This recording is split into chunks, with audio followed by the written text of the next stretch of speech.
தாங்கள் அழகத்து பேசுகிறீர்கள். மனிதர்களை வாழ்வில் உண்டு உறவாடி மகிழ்ந்து இன்புற்று வாழ்வதுதான் வாழ்க்கை. இதை விடுத்து மேலோக வாழ்க்கை என்பது புத்தகங்களின் வீண் பேச்சு. ஆன்டிபாஸ், கடவுள் பெரியவர், வல்லவர், நல்லவர்.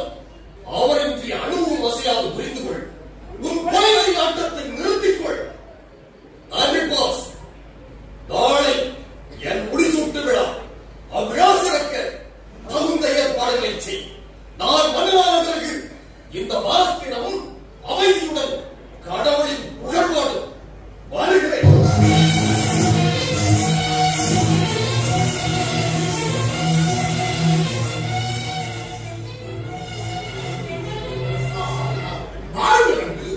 உங்கள் அருமை கணவர் இப்பொழுது நாட்டிலிருந்து சென்றார்.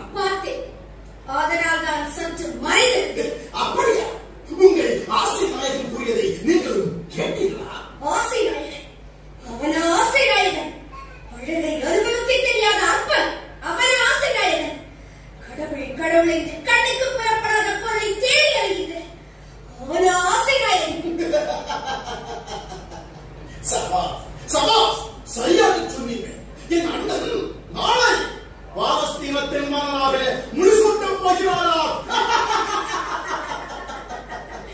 நாளை அவனுக்கு கல்லறை கட்டி விடுவோம். நம் ரகசிய உறவு அவனுக்கு தெரியும். இவ்வுலகை விட்டே அனுப்பி விடுவோம். கடவுள் என்று கற்றும் இவரை அந்த கடவுளிடமே அனுப்பி விடுவோம். ஆமா, அவனை எப்படி தீர்த்து கட்டுவது? அவன் அருகின்ற பாலே விஷத்தை கலந்து விடுவோம்.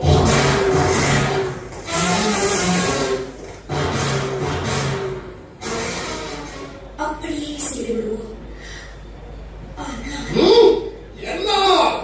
இந்நாட்டு மக்கள் நம் மீது சந்தேகப்பட மாட்டார்கள்.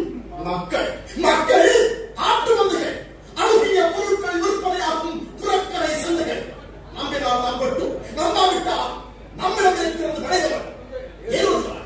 எனக்கு வேண்டிய ஆட்சி பீடம், மங்கை உண்டம், இதய பீடம், இரண்டும் என் இன்ப வாழ்வின் எழுக்கூடம். கலை வேண்டாம். என் கணவனை கல்லறை